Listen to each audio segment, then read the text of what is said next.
I left a lipstick mark on his shoulder as a brand of love. I didn't realize it was actually a receipt.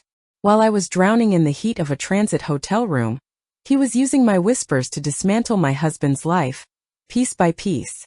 I traded 10 years of marriage for a man who didn't want my heart. He only wanted my secrets.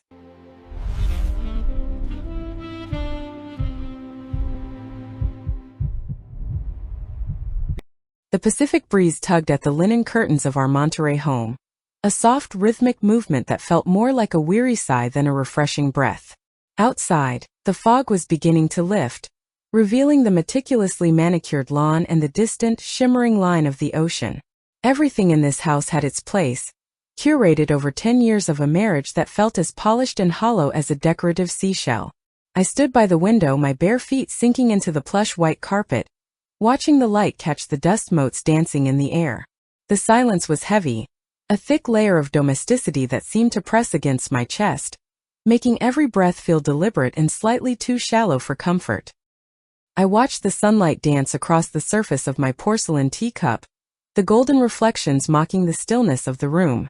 Across the kitchen island, David was a study in monochromatic perfection, his movements precise and practiced as he finished his breakfast. The clink of his silver spoon against the saucer was the only sound, a sharp, metallic note in the otherwise muffled atmosphere of our morning routine. He didn't look up, his focus entirely on the digital tablet propped against a marble canister, his mind already miles above the earth. To anyone looking through the glass, we were the portrait of American stability, a handsome pilot and his devoted wife, framed by the expensive glass of a life built on safety. David stood up and began to fasten the buttons of his blindingly white captain's shirt, a garment so crisp it looked like it had been carved from marble. I observed the way his fingers moved with mechanical efficiency, a pilot's hands steady and devoid of hesitation. There was a clinical kind of beauty in his presence, a scent of expensive fabric softener mixed with the sharp synthetic tang of starch. He adjusted his collar in the mirror, his blue eyes reflecting a calm that I had once found comforting but now found terrifyingly opaque. He was a man of checklists and flight paths, a man who believed that if you followed the rules, the world would remain in its proper orbit, never wavering from the designated course. He stepped toward me, his shadow falling across the pristine counter, and leaned down to press a brief, dry kiss against my forehead. The faint scent of his citrus cologne lingered on my skin, a fleeting reminder of the man I had married a decade ago. "Safe flight," I whispered, though the words felt like they were made of lead, sinking into the floor before they could reach him. He gave a sharp, affirmative nod, the kind he might give a co-pilot before takeoff, and grabbed his flight bag from the hall bench. I watched him walk to the garage, his posture straight, his shoulders broad, the very image of reliability leaving me behind in the vacuum of our silent, beautiful home. The sound of his car engine fading into the distance left a ringing in my ears that was louder than any noise. I stood in the center of the kitchen, surrounded by the ghosts of our breakfast, feeling the sudden, sharp ache of the void that opened up whenever he left. The house seemed to expand, the ceilings rising higher, the walls pushing outward until I felt like a small, insignificant speck in a museum of my own making. I walked through the living room, my fingers trailing over the cold leather of the sofa, the texture of the expensive hide feeling like dead skin beneath my touch. Every object we owned was a testament to a life without friction, a life where nothing ever burned or bled. I retreated to the bedroom, the air here cooler and smelling faintly of the lavender sachets I tucked into every drawer. The bed was perfectly made, the silk duvet pulled tight without a single wrinkle to betray the two bodies that had occupied it just an hour before. I felt like an intruder in my own sanctuary, a ghost haunting the corridors of a life that no longer fit the shape of my soul. My heart began to pulse with a low, thrumming rhythm, a physical manifestation of the restlessness that had been gnawing at my nerves for months. I approached the mahogany dresser, my hand trembling slightly as I reached for the bottom drawer, the one where I kept the delicate lace. I reached into the furthest corner of the drawer, my fingers brushing against the cool, familiar smoothness of a folded piece of paper. It was hidden beneath a layer of black lace, a stark contrast to the white and pastel tones that dominated the rest of my wardrobe. As I pulled it out, the logo of the airline stared back at me, a symbol of the world I occupied when I wasn't playing the role of the perfect wife. My breath hitched in my throat as I unfolded the heavy stationery, the texture of it rough against my sensitive fingertips. The scent of wood smoke and expensive oud wafted up from the creases, a dark, masculine fragrance that made my head swim with a sudden, intoxicating heat. There, in a bold, sweeping hand that spoke of absolute authority and unspoken promises, was a single word written in dark ink. "I am waiting," the paper whispered. Though the words were silent, they echoed in my mind with the force of a physical blow. The handwriting was aggressive, the loops of the letters sharp and decisive, a far cry from the careful, blocky script David used for his flight logs. I felt a cold shiver race down my spine, a visceral reaction to the memory of the man who had occupied row 12 on my last 3 flights. His dark eyes had followed me with an intensity that felt like a brand, a silent claim that I had been too terrified and too excited to acknowledge. I closed my eyes, and for a moment, I wasn't in Monterey, but in the dim, pressurized cabin of a Boeing 747. I could hear the low hum of the engines and the soft clink of glasses as I moved through the business-class cabin, avoiding the gaze of a dozen strangers. But I couldn't avoid him, the man whose skin was the color of midnight and whose presence seemed to warp the very air around him. When I had reached for his empty glass, our fingers had brushed for a fraction of a second, an accidental contact that had felt like a lightning strike. The heat of him had burned through my uniform, a reminder that I was made of flesh and blood, not just starched fabric. The peace of my home was now a lie, a thin veil draped over a churning sea of secrets and impending ruin. I clutched the note to my chest, the sharp edge of the paper digging into my skin, a welcome pain that grounded me in this new, dangerous reality. Suddenly, the chime of the doorbell shattered the silence, a harsh, abrasive sound that made me jump, my heart hammering against my ribs. I looked at the note in panic, then at the bedroom door, feeling as though the walls were finally closing in to crush me. Through the frosted glass of the front door, I saw a dark, unfamiliar silhouette standing on the porch, motionless and waiting, turning my sanctuary into a cage. The drive from Monterey to San Francisco International Airport always felt like a slow shedding of my skin. Behind the wheel of my silver sedan, I watched the coastal fog dissolve into the gray concrete of the freeway, a transition from the soft illusions of home to the cold, metallic reality of my career. I adjusted the rearview mirror, catching a glimpse of the woman staring back, her hair pinned into a tight, professional bun that left no room for stray thoughts or messy emotions.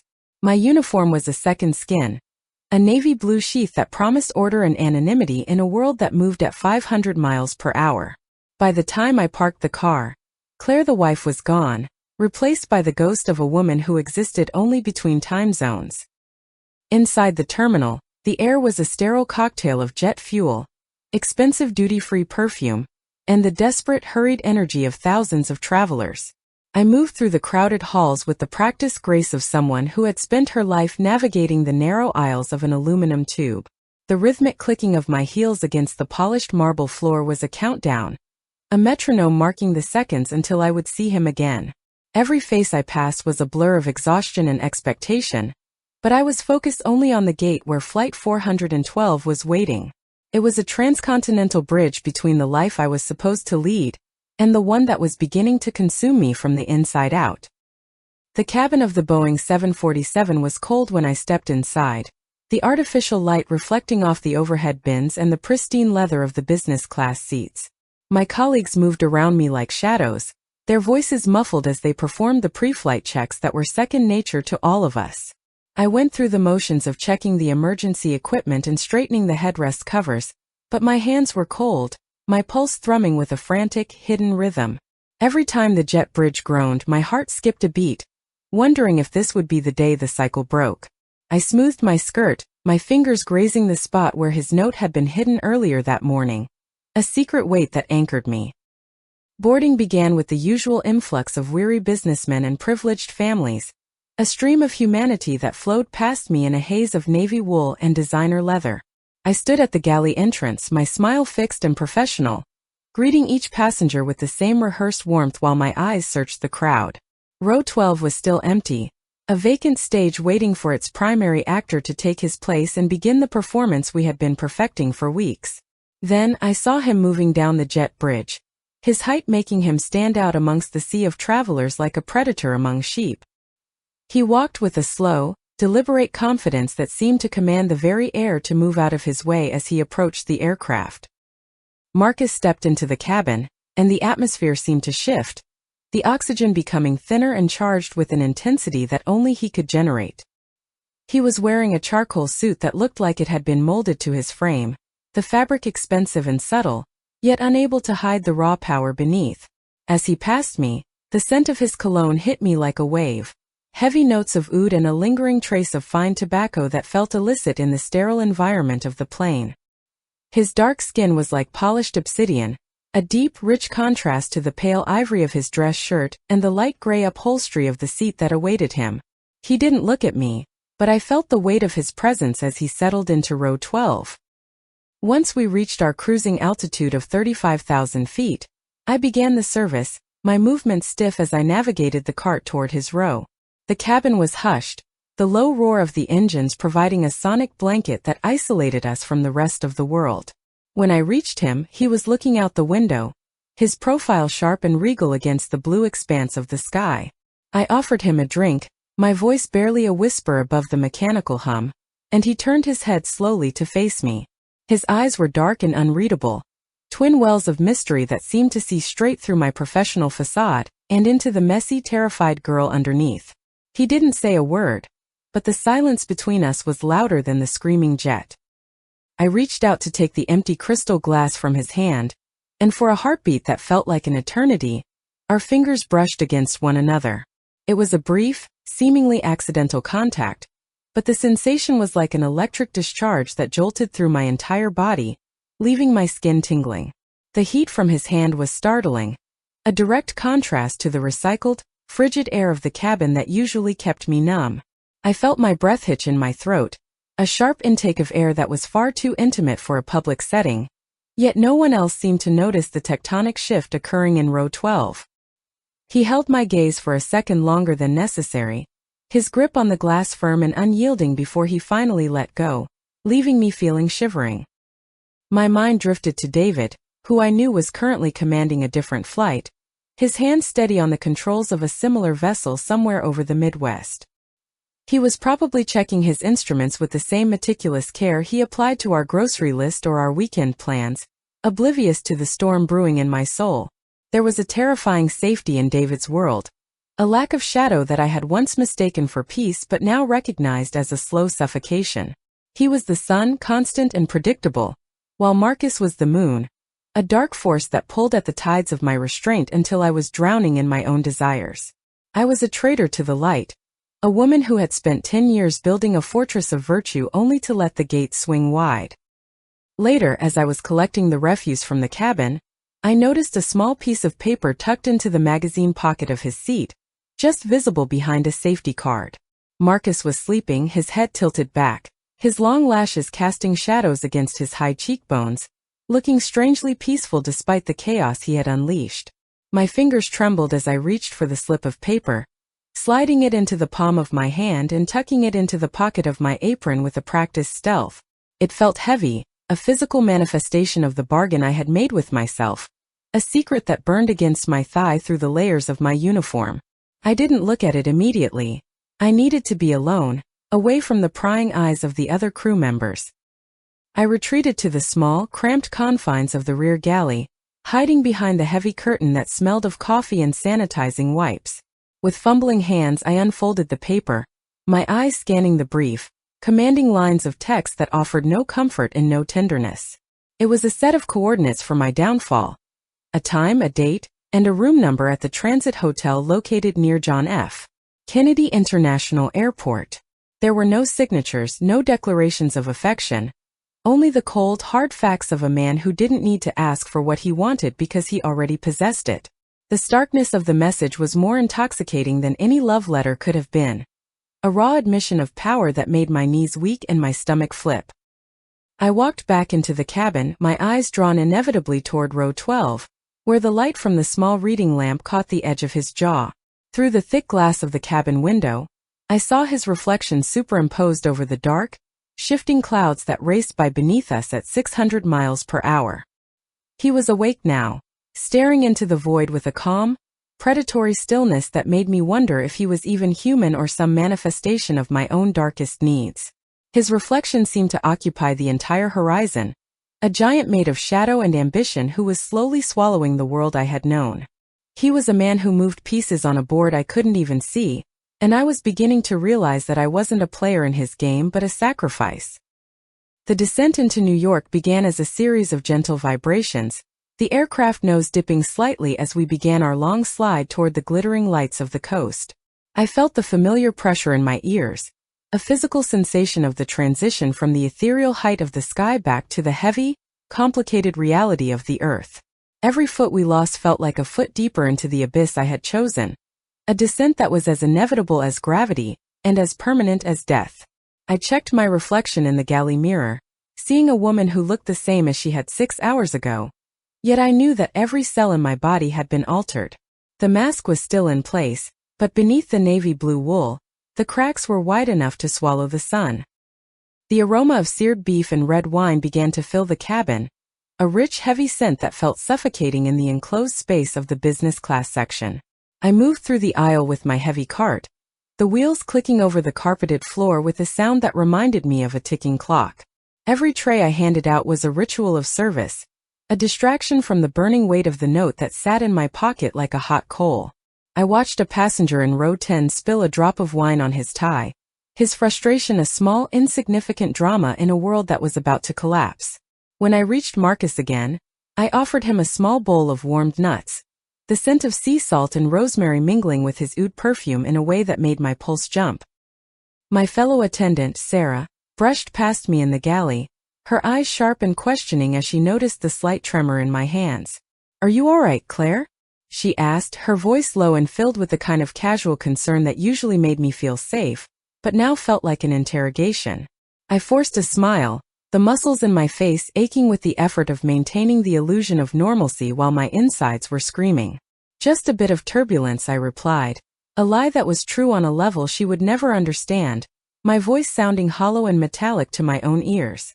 She nodded and moved away to attend to a call button in the back, leaving me alone with the hum of the ovens and the ghost of a man's touch on my skin. I tried to conjure an image of David's face, the way his eyes crinkled at the corners when he laughed at a joke he had heard 1,000 times before. He was a man of simple pleasures, a man who found joy in the reliability of a well-cooked steak and the quiet hum of a lawnmower on a Saturday afternoon.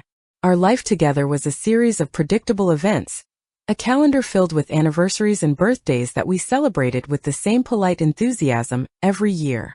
But as I stood in the dim light of the aircraft, his image felt blurry, like a photograph that had been left in the sun for too long. Marcus was a vivid, high-definition contrast, a man who didn't offer laughter or comfort, but a visceral, bone-deep recognition of my hidden parts. The air in the cabin became drier as the hours passed, the moisture sucked out by the sophisticated filtration systems that kept us alive at 30,000 feet. I felt my skin tightening, the salt from my own sweat itching beneath the collar of my blouse, a physical reminder of the labor of keeping up appearances. The blue light from the floor-level emergency strips cast a ghostly glow on the legs of the sleeping passengers, turning the aisle into a river of shadows. Outside, the stars were incredibly bright, millions of distant suns that didn't care about the tiny, frantic dramas unfolding in our pressurized cage.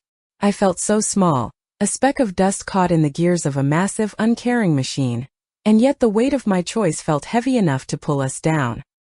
I walked past row 12 one more time, my eyes betraying me as they flickered toward his hands, which were resting casually on the armrests of his seat. They were large, powerful hands with long, elegant fingers that looked like they belonged to a pianist or a surgeon, yet possessed a rugged strength that suggested they were capable of much more. I imagined those hands holding a pen, signing documents that could change the fate of thousands, or holding a glass of scotch in a dimly lit office overlooking a city. The thought of those same hands touching me in the dark of a hotel room sent a wave of heat through my core that made me stumble slightly. He didn't move, his presence as solid and unyielding as a mountain, a fixed point in a world where everything was uncertain.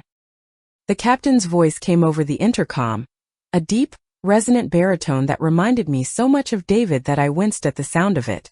He announced our final approach into Kennedy, his tone calm and professional, The voice of a man who had everything under control and expected us to do the same. I began the final cabin check, moving through the rows to ensure that every seat was upright and every tray table was stowed for our arrival. My heart was beating so hard now that I could feel it in the tips of my fingers, a frantic rhythmic thud that seemed to sync with the vibration of the landing gear. As I passed row 12, Marcus was looking straight ahead, his eyes fixed on the distant horizon as if he could already see the outcome of the night. We hit the runway with a sharp, jarring thud, the engines roaring as the pilot applied the reverse thrusters to slow our massive weight against the asphalt. The cabin shook, the overhead bins rattling with a violent intensity that felt like the world was trying to tear itself apart at the seams. I sat in my jump seat, my eyes closed, feeling every jolt and shudder as if it were happening to my own body, my hands gripped tight against the armrests. We taxied for what felt like miles, the blue and yellow runway lights flashing past the window like a series of coded messages that I couldn't decipher. By the time the chimes signaled it was safe to stand, I was trembling, the reality of my situation finally settling over me like a heavy, suffocating blanket. The deplaning process was a blur of hurried goodbyes and the rustle of coats being pulled from the overhead compartments, a frantic exodus that I watched with a sense of detached dread. I stood by the door, my smile a frozen mask as I thanked the passengers for flying with us, my eyes darting toward the stream of people for a glimpse of him. When he finally appeared, he didn't stop, he didn't even look in my direction, his stride long and purposeful as he moved toward the jet bridge. He was a man with a destination, a man who didn't look back because he knew exactly what he had left behind and exactly where he was going. I watched the back of his charcoal suit disappear into the crowd, feeling a sudden sharp pang of abandonment and heat. Once the last passenger had departed, the cabin became eerily silent, the only sound the low hum of the ventilation system and the distant shouting of the ground crew. I stayed behind for a moment, the empty seats looking like hollow shells in the dim light, the remnants of hundreds of lives scattered in the form of discarded napkins and crumpled magazines. I walked back to row 12 and sat down in the seat he had occupied, the leather still warm from his body, the scent of his perfume lingering in the small space. It was a sensory ghost, a haunting reminder of the man who had just dismantled my life with a single touch and a folded piece of paper. I reached into my pocket and touched the note again, the paper crinkling softly in the quiet. I finally gathered my things and walked down the jet bridge, my legs feeling heavy as if I were wading through waist-deep water toward the terminal. The air in the airport was different than in San Francisco, sharper, colder, filled with the grit and grime of a city that never slept and never forgave. I moved through the terminal toward the ground transportation area, my mind focused on the coordinates Marcus had provided, the room number repeating in my head like a mantra. Outside, the night was a vast, dark ocean punctuated by the neon lights of the taxis and the glowing signs of the hotels that lined the perimeter of the airport. I was no longer a wife or a flight attendant. I was a woman caught in a current I couldn't fight, being swept toward a jagged shore. The Transit Hotel was a monolith of glass and steel, its facade reflecting the orange glow of the streetlights and the constant movement of the traffic below. I stepped through the sliding doors, the blast of warm air from the heaters smelling of floor wax and stale air, a scent that I had come to associate with the transitory nature of my life. The lobby was filled with shadows and the low murmur of tired travelers, but I didn't stop at the front desk, my feet moving toward the elevators with a certainty that frightened me. I pressed the button for the 10th floor, the soft chime of the elevator sounding like a funeral bell in the quiet of the hallway. As the doors slid shut, I saw my reflection in the polished brass, a woman who looked like she was heading toward an execution. The hallway was lined with a generic patterned carpet that seemed to stretch into infinity, the identical doors on either side hiding 1,000 different stories of transit and temporary existence. I found the room number Marcus had written on the note, the gold digits gleaming under the recessed lighting with a malevolent brilliance that made my heart stutter. I stood there for a long time, my hand hovering over the door handle, the weight of my wedding ring feeling like a lead weight on my finger. This was the moment of no return, the point where the path diverged and the life I had built with David would be left behind in the dust. I took a deep breath, the air tasting of dust and desperation, and pushed the door open, stepping into the dark. The room was bathed in the soft, flickering glow of the city lights outside. the shadows of the window panes stretching across the floor like the bars of a cell. Marcus was standing by the window, his back to me, his silhouette a dark tear in the fabric of the room, looking out at the endless movement of the world below. He didn't turn around when I entered, but I knew he heard the door click shut, signaling the end of my escape and the beginning of my surrender. The silence was absolute, a heavy, suffocating pressure that made my skin crawl with a mix of fear and an agonizing illicit excitement. I had finally reached the edge of the abyss, and as I looked at the man who had brought me here, I realized that I didn't want to turn back now. The door clicked shut, sealing out the sterile hum of the hallway and the distant mechanical chime of the elevator. I stood in the heavy darkness of the room, the only light provided by the rain-streaked window that looked out over the sprawling gray expanse of the airfield. Neon pulses of blue and red from the terminal signs painted the room in an unnatural bruised palette, casting long shifting shadows across the ceiling. I could hear the muffled subterranean roar of jet engines taking off in the distance, a constant reminder that I was in a place of transit. My uniform felt like a straitjacket now, the fabric too stiff and the buttons too many, a costume for a woman I was rapidly forgetting in the heat of this clandestine room. Marcus did not turn toward me immediately, his silhouette a solid and impenetrable mass against the flickering lights of the city. He stood with his hands in his pockets, the broad line of his shoulders cutting a sharp angle in the dimness that felt both protective and threatening. I could feel the heat radiating from him even across the small space of the room, a magnetic pull that made my skin itch with an anticipation I could not name. The rain lashed against the glass with a frantic energy, a liquid percussion that seemed to match the erratic rhythm of my own heart. I was no longer the composed professional who served drinks at 30,000 feet. I was a creature of raw and unadulterated need. Finally, he moved, his footsteps silent on the generic hotel carpet as he crossed the space between us with a slow, predatory grace. The scent of him arrived before he did, a thick and intoxicating cloud of expensive oud, damp wool, and the faint, lingering spice of black coffee. He didn't offer a greeting or a gentle touch, his presence enough to command the very air I was trying to breathe. When he finally reached me, he placed one large, warm hand on my throat, his thumb tracing the line of my jaw with a terrifying clinical precision. His touch was not a question but an answer, a physical manifestation of the power he held over me without ever having to raise his voice or explain his intentions. I leaned into him, my eyes closing as the persona of the dutiful wife and the disciplined flight attendant began to dissolve like sugar in the rain. Under his touch I felt the sharp edges of my reality soften, the memory of David's predictable affection fading into a dull gray background. Marcus was a storm, a force of nature that demanded total surrender, and I found myself giving it willingly, even as a small part of my mind screamed a warning. His dominance felt as natural and as inevitable as gravity, a weight that pulled me down into a depth where the rules of the surface no longer applied. Every sensation was magnified in the gloom, the texture of his suit jacket rough against my palms. The intimacy that followed was not the soft, rhythmic comfort I had known for 10 years, but a sharp and jagged exchange that left me breathless. He moved with a focused intensity, exploring the contours of my body, as if he were memorizing a map or dismantling a complex piece of machinery. There was no room for tenderness in the way his hands found the small of my back or the way his lips pressed against the pulse point at my neck. I felt like a violin being played by a master who knew exactly which strings to pull to elicit a specific, haunting melody. In the semi-darkness of the transit hotel, I was being reconstructed into something unrecognizable, a woman whose only loyalty was to the heat.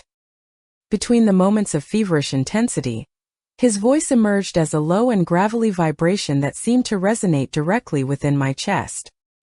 He began to ask questions, his tone conversational and yet laden with an underlying purpose that I was too intoxicated to fully perceive. He asked about the long, grueling hours of the transcontinental routes, and the way the crew handled the exhaustion of crossing multiple time zones in a single week. His interest felt like a gift, a validation of the invisible labor I performed every day, and I found myself talking just to keep his attention fixed on me.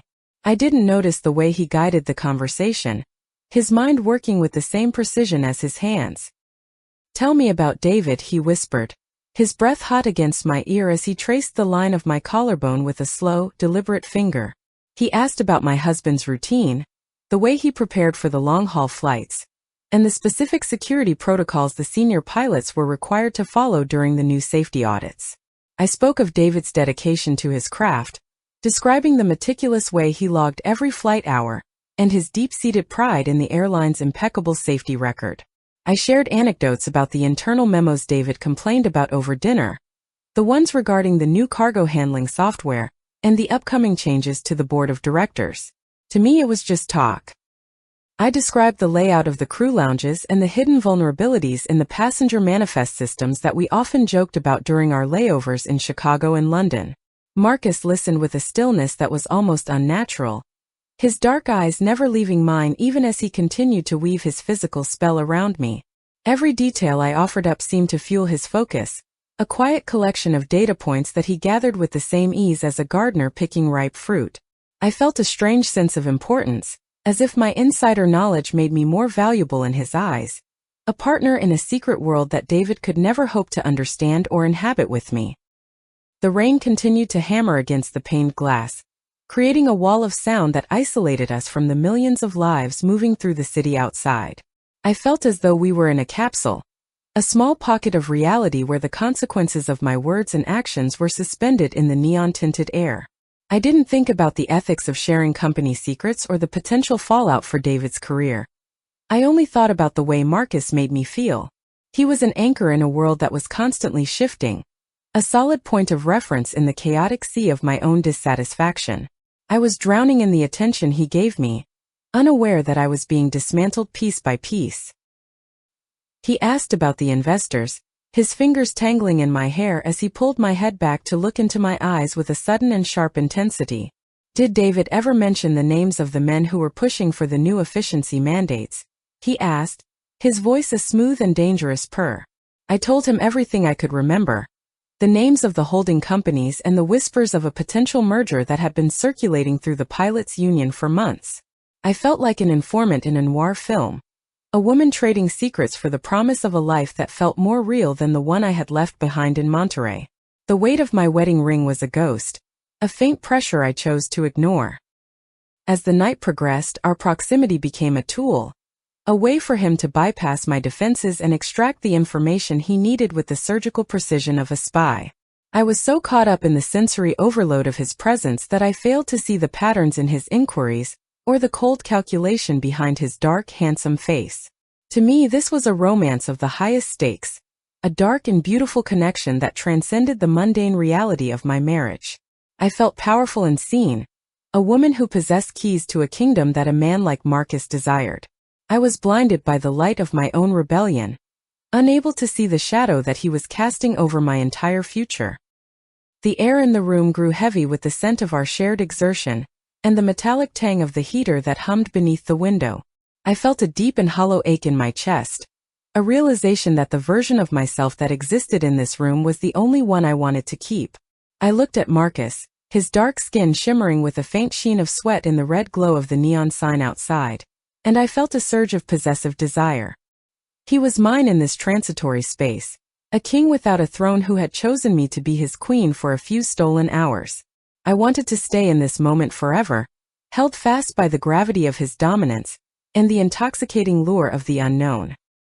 Eventually, the silence returned, a heavy and expectant stillness that signaled the end of our time together in the darkness of the 10th floor. The rain had slowed to a rhythmic dripping, a mournful sound that echoed the transition back to the masks we were forced to wear in the light of day. Marcus sat on the edge of the bed, his back to me once again, the lines of his muscles taut and defined as he began to dress with a methodical calmness. He didn't look at me as he buttoned his shirt, his focus entirely on the task at hand, his presence already beginning to withdraw into the cold and distant shell of the businessman I had first met in row 12. I felt a sudden and sharp pang of loss, a desperate need to leave a mark on him that would last longer than the memory of our encounter. I reached for my bag, my fingers finding the heavy tube of crimson lipstick that I usually reserved for the most formal of occasions. As he stood to put on his charcoal suit jacket, I leaned forward and pressed my lips against the smooth, dark skin of his shoulder, leaving a bright and defiant stain of red. It was a brand, a silent claim that I had been there, that I had touched the untouchable man and left my mark on his perfect facade. I wanted him to see it when he undressed later, a reminder of the woman who had given him everything. He didn't flinch or pull away, but as he adjusted his collar in the mirror, I caught the reflection of his face in the flickering neon light. He wasn't looking at the mark with affection or regret. Instead, he wore a faint and barely perceptible smile that made my blood run cold. It was a predatory expression, the look of a man who had successfully completed a difficult task and was now surveying the results with a grim and quiet satisfaction.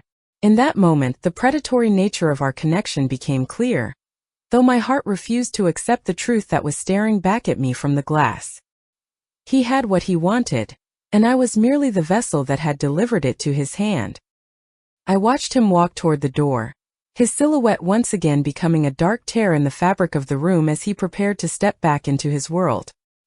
He didn't turn around to say goodbye, and he didn't offer any promises of when we would see each other again, leaving me alone in the wreckage of the night. The door clicked shut with a finality that felt like a sentence, the sound echoing in the empty room like a gunshot. I stood there for a long time, the scent of oud and rain still clinging to my skin, feeling the first cold tendrils of the coming catastrophe beginning to wrap around my heart. The game had begun and I had already lost. The walk back to my own room was a blur of identical hallways, and the suffocating silence of a hotel that was built for people who were always leaving. I felt the weight of my uniform as I pulled it back on, the fabric feeling like a layer of cold ash against my skin as I prepared to return to the life of Claire. Every step I took was a betrayal of the woman I had been just an hour before, a slow and painful reconstruction of the mask that was already beginning to crack. I looked at my reflection in the elevator doors, seeing a stranger with hollow eyes and a smudge of red on her neck, a woman who had traded her soul for a secret. As I reached my door and slid the keycard into the slot, I thought of David, who was likely waking up in a similar room thousands of miles away. He would call me soon, his voice filled with the simple and honest affection that I had once cherished and now found utterly unbearable. I wondered if he would sense the change in me, if he would see the shadow of Marcus in the way I spoke or the way I looked at the world. The bridge had been burned, and the smoke was already filling my lungs, a dark and bitter reminder that the price of my hunger was a debt I could never hope to pay. I sat on the edge of my bed, the neon light of the airport still pulsing outside my window like a warning light on a dashboard. I was a woman in transit, caught between two worlds and belonging to neither, a ghost in a machine that was already beginning to malfunction. The details I had shared with Marcus felt like heavy stones in my pocket, a burden of truth that I was now forced to carry alone in the dark. I closed my eyes and could still feel the phantom pressure of his hands on my throat, a sensation that was both a comfort and a threat. The storm was coming, and I had no choice but to wait for the first lightning strike to tear my world apart. The silence in our Monterey kitchen had shifted from a dull hum to a sharp, vibrating tension that seemed to rattle the very bones of the house. David sat at the marble island, his uniform jacket discarded on the floor like a wounded animal, his fingers tracing the edges of a stack of legal documents. His eyes, once as clear and focused as the sky he flew through, were now bloodshot and sunken, darting across the pages with a frantic, desperate energy. The investigation had broken the seal of our perfect life, letting in a cold and relentless wind that threatened to scatter everything we had built over the last 10 years together. I watched him from the doorway, my heart a heavy stone in my chest as I witnessed the slow disintegration of the man I had promised to love. He was obsessed with the logs, the flight patterns, and the internal memos that the airline's disciplinary board was using to dismantle his reputation. They accused him of systematic negligence, a phrase that sounded like a death sentence in the mouth of a man who defined himself by his precision. His hands, usually so steady on the yoke of a multi-ton aircraft, were visibly shaking as he highlighted a passage in a report, the yellow ink bleeding into the paper like a fresh bruise. "Where is it coming from, Claire?" he whispered, his voice a ragged shadow of the baritone command I was used to hearing over the intercom. He looked up at me, and for a second I saw a flash of raw terror in his gaze, the look of a man who realized the ground beneath his feet was no longer solid. He spoke about an information leak, a breach of confidentiality that had exposed his most private professional moments to the eyes of those who wanted him gone. He did not suspect me, of course. In his world, I was the one constant, the safe harbor he returned to when the rest of the world became too turbulent to navigate. The guilt was a cold, sharp blade twisting in my gut, yet even as I looked at my husband's broken form, my mind was already drifting toward the Windy City. The craving for Marcus was a physical sickness, a hunger that bypassed my conscience and demanded satisfaction at any cost to my soul or my marriage. I could still feel the phantom heat of his touch on my skin, a dark contrast to the clinical coldness of my domestic life. I was a woman divided, a traitor who wept for her victim while sharpening the knife for the next strike, driven by an addiction to a man who saw me as a means to an end. 2 days later, I found myself in the back of a black car speeding through the rain-slick streets of Chicago, the neon signs of the loop blurred by the moisture on the glass. The air in the city was heavy with the scent of wet asphalt and industrial exhaust, a grit that suited the darkening landscape of my internal world. I was wearing a silk dress the color of spilled wine, the fabric clinging to my curves in a way that felt like a provocation to the ghosts of my past. My pulse was a frantic, rhythmic drumbeat against my ribs, drowning out the sound of the wipers as they cleared the windshield with a rhythmic, mechanical hiss. The club was hidden behind an unmarked door in an alleyway, a sanctuary for those who preferred their secrets served in crystal glasses with large cubes of ice. Inside, the air was thick with the scent of old whiskey, expensive leather, and the lingering blue haze of high-end cigars that had been smoked decades ago. The lighting was low and amber, casting long, dramatic shadows that seemed to dance across the mahogany walls and the velvet upholstery of the private booths. It was a place where time stood still, a vacuum where the consequences of the outside world felt like distant rumors that could never touch the people within. I found him at a table in the furthest corner, his presence a gravity well that drew all the light and energy of the room toward his dark, immaculately tailored form. Marcus was holding a glass of amber liquid, his long fingers tracing the rim with a slow, hypnotic movement that made my breath catch in my throat. He did not stand when I approached, but his eyes locked onto mine with an intensity that felt like a physical weight, a silent command to surrender everything I was. He looked more powerful than ever, a king in his counting house, surveying a world that he was slowly but surely bending to his iron and formidable will. I slid into the booth beside him, the heat radiating from his body immediately melting the icy barrier of fear I had carried with me from Monterey.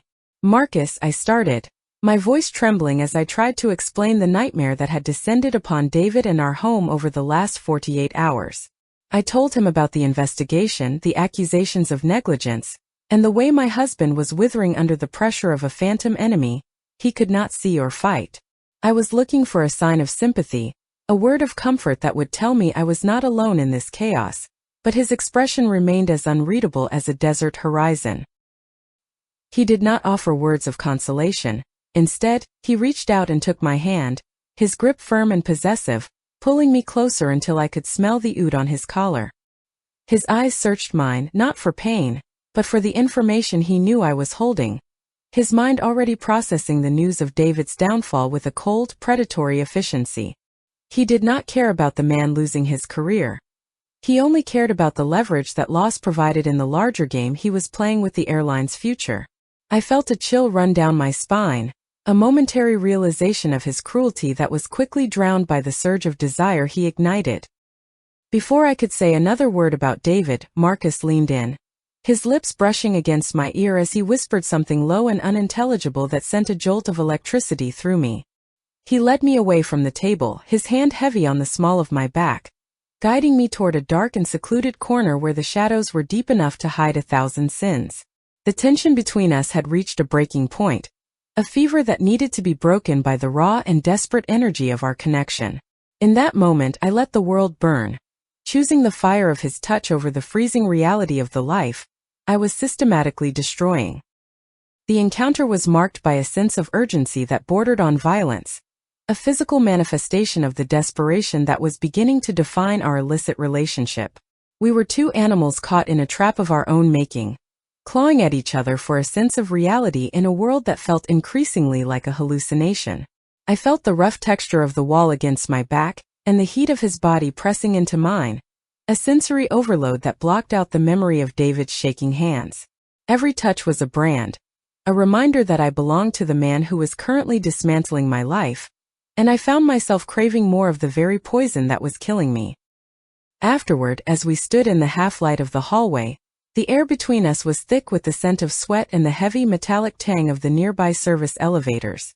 Marcus smoothed his hair with a practiced calmness, his composure returning instantly while I was still struggling to catch my breath and find my center.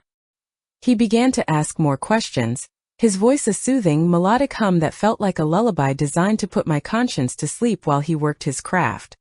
He asked about the internal emails David had mentioned, the specific names of the board members who were leading the charge against him, and the passwords for the secure crew portals. I gave him everything, the words falling from my lips like silver coins being dropped into a bottomless well, each one a betrayal that echoed in the silence of the club. I told him about the discrepancies in the fuel logs that David had found and the private conversations he had held with the union representatives regarding the safety audits. I did not see the trap until it was too late, my mind so clouded by the promises of a future with Marcus that I could not recognize the present he was creating. I was handing him the keys to David's life, one secret at a time, convinced that I was building a bridge to a new world instead of digging a grave for my soul. He leaned down and whispered into my hair, his voice filled with a false tenderness that I clung to like a drowning woman to a piece of jagged, floating wreckage. He spoke of a time when we would not have to hide, when the world would be ours to command and the shadows would finally be banished by the light of our shared ambition. He promised me eternity, a word that sounded like a holy vow in the dark of the Chicago night, making me feel like the most important woman in the universe. I believed him because the alternative was too horrific to contemplate, a reality where I was just a pawn in a game played by a man with no heart and no mercy. I felt as though I were standing on the very edge of a high and crumbling cliff, the wind whipping my hair across my face as I stared down into the churning dark water below. One more step and I would be lost forever. The life I had known in Monterey becoming a distant and faded memory of a woman I no longer recognized. But as Marcus held me, his strength felt like a promise of flight rather than a guarantee of a fall, a lie that I embraced with a fervor that bordered on the religious. I was a traitor, a liar, and a fool, but in the circle of his arms, I felt like a goddess who had finally found her true and rightful place in the world. The image of David sitting in our kitchen, surrounded by his charts and his broken dreams, flashed through my mind like a strobe light in a darkened room.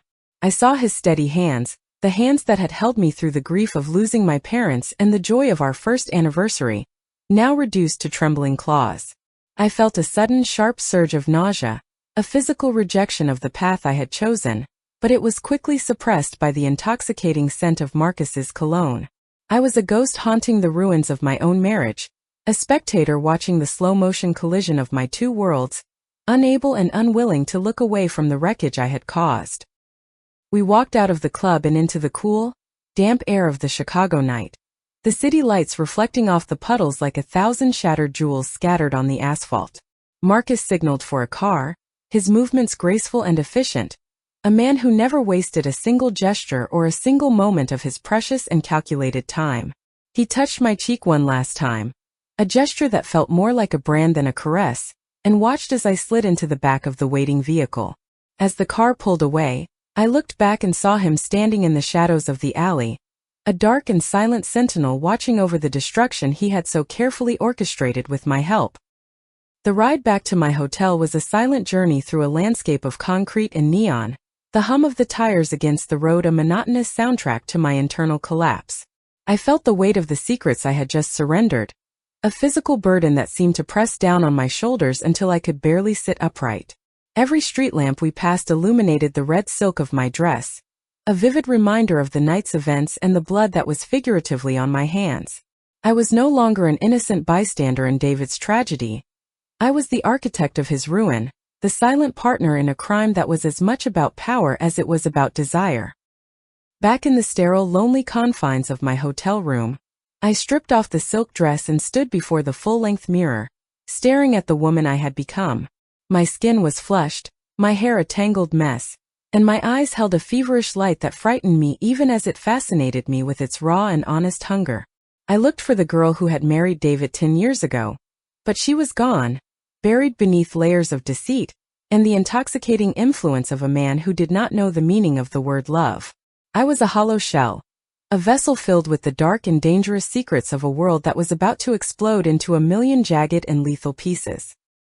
I lay down on the cold sheets of the bed, the city noise a distant and uncaring roar that echoed the emptiness within my own soul as I stared at the ceiling.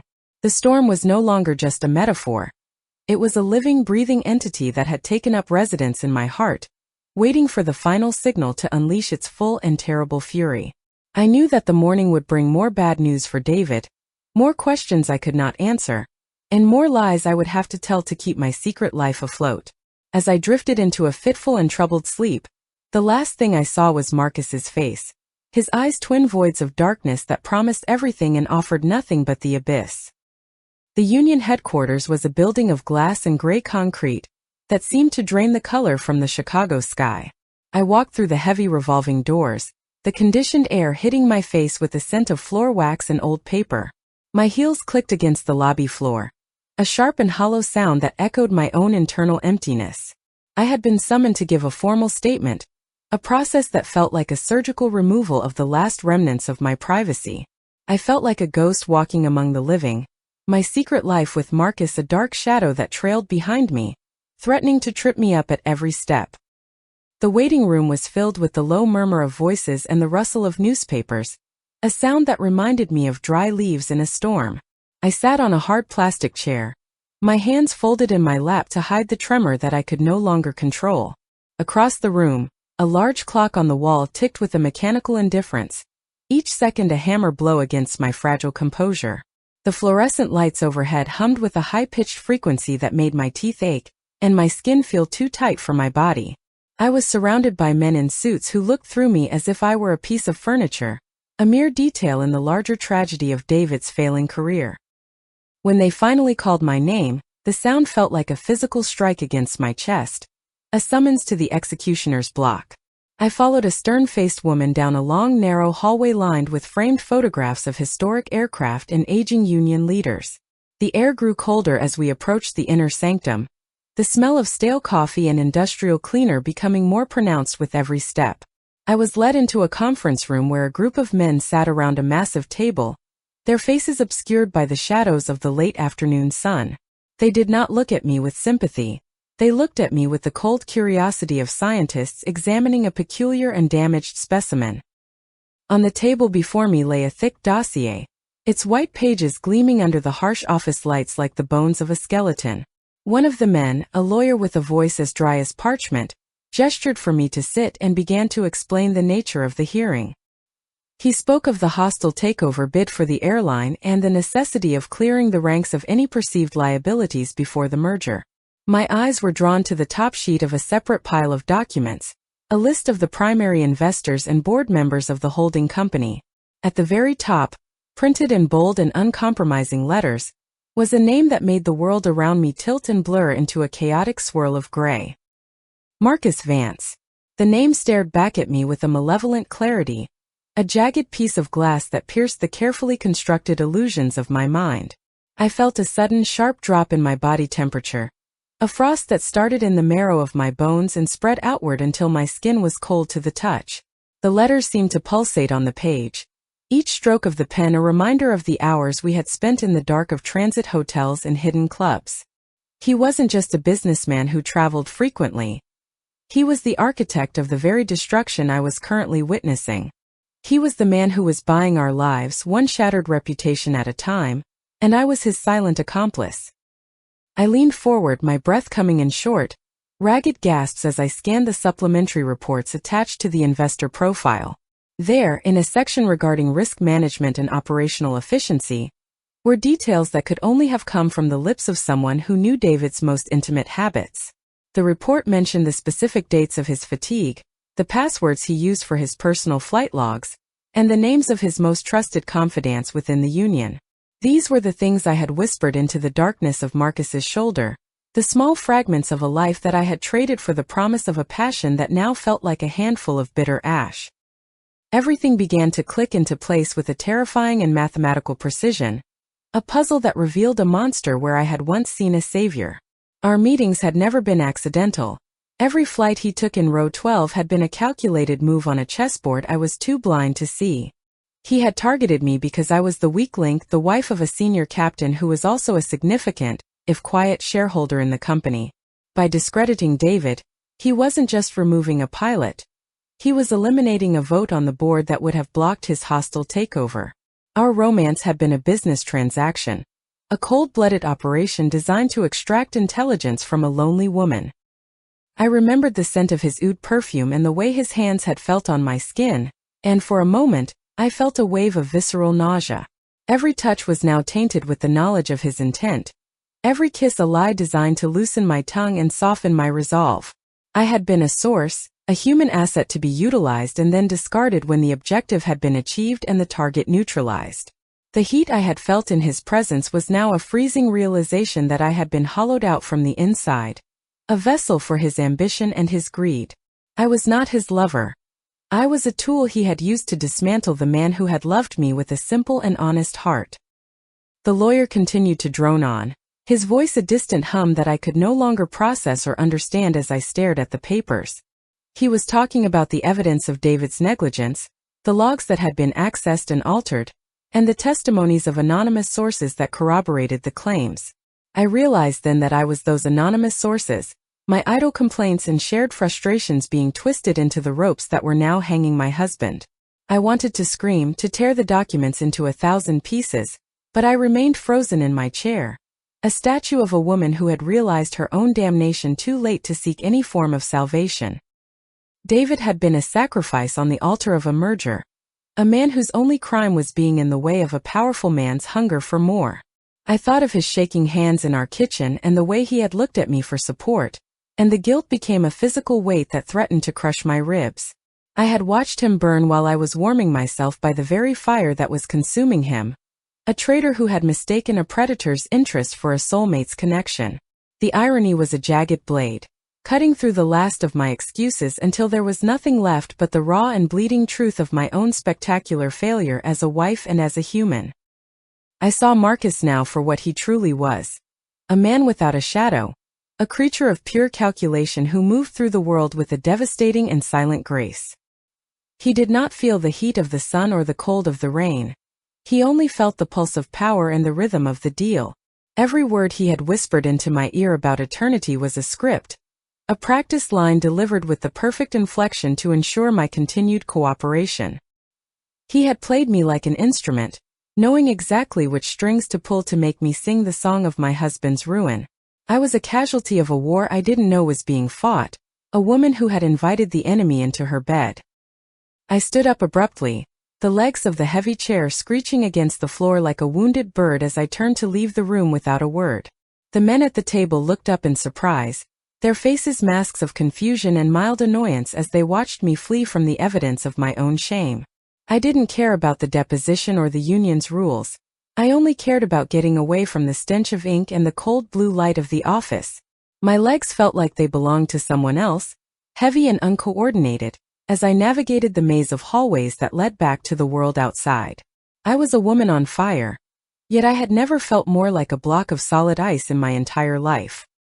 I burst through the revolving doors and onto the street, the sudden brightness of the afternoon sun blinding me with a cruel and indifferent brilliance. The city was alive with the sound of traffic and the movement of thousands of people, each one going about their lives while mine lay in ruins around my feet. I leaned against the cold glass of the building, my breath coming in short, shallow bursts as I tried to reconcile the world I saw with the one I now knew to exist. The air was warm, yet I could feel a deep and permanent chill settling into my chest, a frost that no amount of sunlight would ever be able to thaw or diminish. I remembered the taste of the expensive scotch Marcus had ordered in Chicago, and the way the ice had clinked against the glass as he handed it to me. It had been the taste of my husband's career, the flavor of a 10-year marriage being dissolved in a solution of lies and calculated lust. The sensory details of our affair were now a gallery of horrors, a collection of memories that I wanted to burn but knew I would be forced to carry forever. Every memory of pleasure was now a memory of theft, a moment where I had allowed Marcus to steal a piece of David's life while I was distracted by the curve of his smile or the depth of his voice. The plan had been so simple, so elegant in its cruelty, that I almost admired it in a dark and twisted way as I walked aimlessly down the sidewalk. Marcus hadn't just wanted the airline. He wanted to destroy the morale of the pilots by taking down their golden boy, their most respected and vocal leader. By using me, He had ensured that the damage was internal and irreparable, a wound that would never heal because it had been inflicted by someone inside the house. He was a master of the long game. A man who understood that the most effective way to take a fortress was to convince the person holding the keys to simply walk away from the gate. I had thought I was escaping the boredom of my life, but I had only been trading a comfortable cage for a much more dangerous and lethal one. The price of my excitement was David's dignity, his livelihood, and the very foundation of his identity as a pilot and a man of honor. I looked at my hands and saw the ghost of the lipstick I had left on Marcus's shoulder, a mark that I had thought was a claim of possession but was actually a receipt of my betrayal. I had been sold a dream of dark romance, but the reality was a nightmare of corporate espionage and psychological warfare, where I was the only casualty who mattered to no one. I wandered through the streets of the Loop, the towering skyscrapers looking like the bars of a massive and inescapable prison that spanned the entire horizon. Every reflection I caught in the store windows was a stranger with a hollow face and dead eyes, a woman who had traded everything for a lie. I felt the grit of the city on my skin, the fine layer of soot and exhaust that seemed to match the filth I felt clinging to my soul. People brushed past me, their lives touching mine for a fraction of a second, but I was in a different dimension, a place where the sun was cold and the air was filled with the metallic scent of blood and ink. The dark romance I had imagined was a fabrication, a screen projected onto the wall of my own dissatisfaction, to hide the ugly mechanics of the operation. There was no poetry in what Marcus had done, only the cold and calculated efficiency of a man who viewed human emotions as variables to be manipulated. He had seen the cracks in my marriage and used them as entry points, widening them with the precision of a surgeon until the whole structure collapsed into a heap of rubble. I was left standing in the ruins, holding the broken pieces of a life that I could never put back together, no matter how much I wept or how hard I prayed for a different ending. I stopped at a street corner and felt a sudden sharp taste of ash in my mouth, the lingering flavor of a fire that had consumed everything I once held dear. It was the taste of his kisses, the flavor of his promises, and the scent of the rooms where we had shared our illicit and manufactured passion. I realized then that I was alone, truly and completely alone, caught between a husband I had betrayed and a lover who had never existed. The man I had fallen for was a ghost, a phantom created by a businessman to facilitate a merger, leaving me to face the coming winter with nothing but the cold comfort of my own regrets. I knew I had to go back to Monterey, to the house on the coast and the husband who was waiting for a wife who no longer existed in any recognizable form. I dreaded the flight, the pressurized cabin feeling like it would be a tomb where I would be forced to confront the ghosts of my choices at 30,000 feet. Every sound of the engine would be a reminder of David's loss, and every look from a passenger would be a silent accusation that I was not what I appeared to be. I was a woman walking into a storm of my own making, the lightning already flashing on the horizon and the thunder a low and constant growl in the distance. As I boarded the train to the airport, I felt a strange and hollow clarity, the kind that comes after the worst has already happened and there is nothing left to fear. I saw the world for what it was, a collection of cold transactions and brutal power plays disguised as civilization and love. Marcus had taught me that lesson, and it was the only thing he had ever given me that was real, a bitter truth that I would carry with me until the end of my days. I sat in the hard seat of the train, watching the city blur past the window, a woman who had finally learned the true price of her hunger, and found it was a debt she could never repay. The house in Monterey felt like a tomb that had been scrubbed clean by a relentless antiseptic wind. David had left just as the sun was beginning to touch the horizon, his footsteps on the hardwood floor sounding like the final notes of a funeral march. He had not looked at me, his eyes fixed on the empty space ahead as if looking at my face would cause him physical pain. He had signed the resignation papers with a hand that was finally steady, the calmness of a man who had already lost everything he held dear. The scent of his citrus cologne still lingered in the hallway, a cruel reminder of a life that had been systematically dismantled by my own hands and my own hunger. I walked through our bedroom, noticing the way the light fell across the bed we had shared for 10 long years. The silk duvet was perfectly smooth, undisturbed by the weight of a husband who no longer resided in this house. In the closet, a wide empty gap stood where his uniforms and leather jackets used to hang, leaving only a few stray hangers that rattled against each other in the draft. The silence was so absolute that it seemed to have a physical weight, pressing against my eardrums and making the air feel thick with the ghosts of our shared history. I was a woman standing in the center of a museum of failure, surrounded by the expensive artifacts of a marriage that I had traded for a lie. The drive to the waterfront was a blur of gray pavement and the skeletal shapes of cypress trees leaning away from the wind. I felt like a spectator in my own life, watching the familiar scenery pass by without any sense of connection or belonging. The ocean was a churning mass of steel and slate, the waves crashing against the rocks with a violent, rhythmic energy that mirrored the chaos in my own chest. A thick gray mist clung to the surface of the water, blurring the line between the sky and the sea until the entire world felt like a monochromatic cage. I stopped the car and stepped out into the cold, the salt-crusted air stinging my eyes and biting into my skin with a welcome, honest pain. I walked down to the edge of the pier, my feet heavy as I navigated the familiar path that once led to my sanctuary.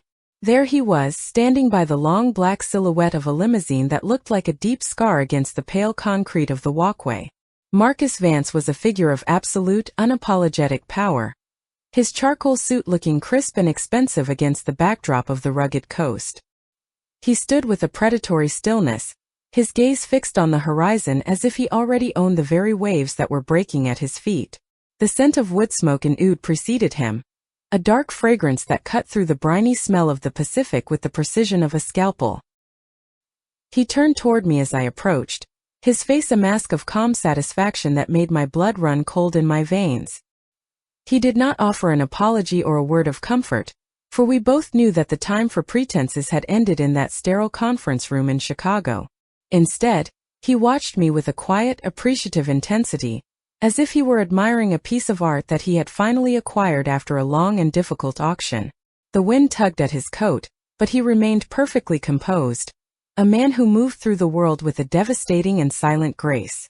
I saw the triumph in the corner of his eye, a spark of pride in the success of the operation he had conducted in the dark.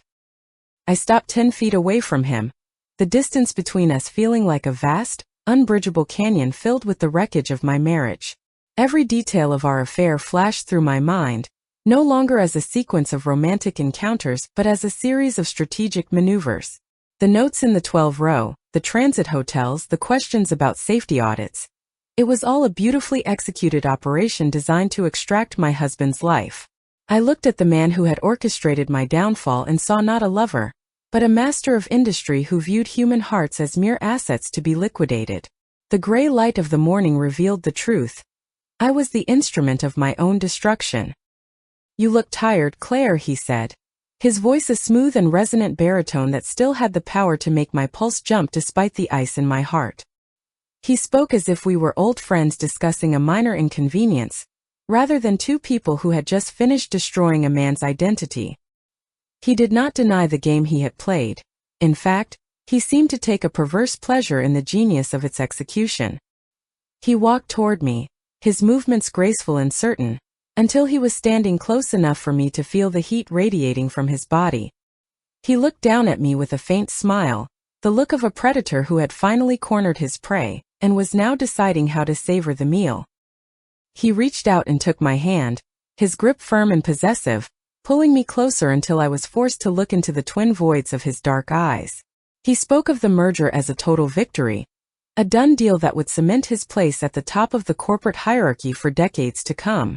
And then, without a hint of irony, he offered me a place at his side, an open invitation to join him in the world he had just built on the ruins of my own. He promised me a life of luxury and freedom, no longer hidden in the shadows of transit hotels, but showcased in the penthouses of the world's greatest cities.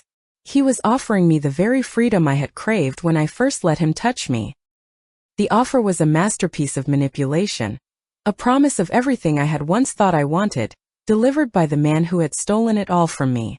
He spoke of our connection as something rare and powerful, a bond forged in the heat of a shared secret that made the rest of the world look pale and insignificant. He believed that the intensity of the feelings he had ignited in me would be enough to make me overlook the cost of the admission. He was smiling, confident that I would take his hand and follow him into the abyss, convinced that I was as hollow and as calculated as he was. He was waiting for my surrender, his long fingers tightening around mine in a silent claim of ownership. I stared at his hand, the long fingers and polished nails that had explored my body with such deceptive tenderness in the dark of the night. It was a beautiful hand, strong and capable of building empires, yet I could only see the ink of the resignation papers and the blood of David's career on its surface. The price of this freedom was not just David's life, it was the total and irrevocable annihilation of the woman I used to be. Marcus was not offering me love. He was offering me a position as a senior partner in his ongoing war against the world. To accept would be to admit that my soul had been as easily bought and sold as the airline stocks he now controlled. I looked up into his handsome, unreadable face and saw the void that lay behind his charming facade, a darkness that was as vast and as uncaring as the ocean behind him. No, I whispered, the word feeling small and fragile against the roar of the waves, yet it was the most honest thing I had said in months. I pulled my hand back, my body finally rejecting the magnetic pull he had exerted over me since that first flight. The shock on his face was fleeting, replaced almost instantly by a cool and detached indifference that was more painful than any anger could have been. He had already moved on, his mind calculating the next move now that this particular asset had decided to retire. He did not argue or try to persuade me, for Marcus Vance was a man who understood when a transaction had reached its natural and inevitable conclusion. He merely shrugged his broad shoulders, a casual gesture that dismissed me and the entire history of our connection with a devastating finality. It was an elegant game, he remarked, his voice devoid of any lingering emotion or regret as he turned back toward the waiting car. He had won. He had the airline, he had the board, and he had the satisfaction of knowing he had dismantled a threat with surgical precision. My refusal did not matter to his bottom line, and as he prepared to leave, I realized that I was the only one left to pay the bill. The chauffeur opened the door, and Marcus stepped into the darkened interior of the limousine, his silhouette disappearing into the plush leather and tinted glass. The car pulled away with a soft, expensive hum, the black metal gleaming like a predatory shark as it glided toward the main road and out of my life forever. I watched it disappear into the gray mist, feeling a sudden and terrifying silence settle over the pier, a quiet that was louder than the crashing sea. There was no lightning strike, no dramatic confrontation, only the cold reality of a man moving on to his next victory, while I remained in the wreckage. He had escaped without a scratch, his reputation intact and his pockets full. The injustice of it was a bitter taste in my mouth, a flavor of ash and salt that I knew would stay with me for the rest of my days. Marcus would be celebrating his success in a penthouse somewhere, surrounded by people who admired his ruthlessness and craved his favor. He would never be held accountable for what he had done to David or to me, his crimes hidden behind the legal fiction of corporate mergers and market efficiency. The world would see him as a visionary leader who had saved a failing airline, while the truth of his methods would remain buried in the dark. I was the only witness to his true face, and my testimony was a scream that would be muffled by the wind. I stood on the shore, a solitary figure in a landscape of gray and white, the wind whipping my hair into a tangled mess across my face. I was alone, truly and completely alone, caught between a past that was destroyed and a future that was a vast, empty horizon of silence. David was gone, Marcus was victorious, and I was left with nothing but the memory of my own betrayals and the weight of a conscience that had arrived too late. The waves continued their relentless assault on the rocks, indifferent to my suffering or the collapse of my perfect American life. I looked down at my hands and saw only the emptiness where a different life had once been, a life I had traded for a ghost. I walked back toward the empty house, the cold starting to numb my fingers, a physical manifestation of the emotional freeze that was taking hold of my heart. I could still smell the oud and the wood smoke in the air, a phantom scent that would haunt my dreams and remind me of the man who had bought my soul for the price of a lie. The fog was rolling in thicker now, obscuring the horizon and the houses on the hill, until I was the only thing left in a world made of shadow. I felt a strange and hollow peace, the kind that comes when there is nothing left to lose and no more lies to tell. I was a survivor of a war that had no heroes, only casualties and a victor. I sat on the porch of the house that was no longer a home, watching the gray ocean until the light faded into a deep and impenetrable black that swallowed the coast. The silence was absolute now, a heavy and suffocating presence that seemed to press down on me from all sides. A cage of my own design. I had my freedom, the freedom I had craved when I first looked into Marcus's eyes, but it was a hollow gift that tasted of nothing but regret and the scent of jet fuel. The Pacific breeze continued to blow, cold and indifferent, as I waited for a morning that I knew would bring nothing but the same endless silence. He had everything he wanted, and I was left with the dust of a life.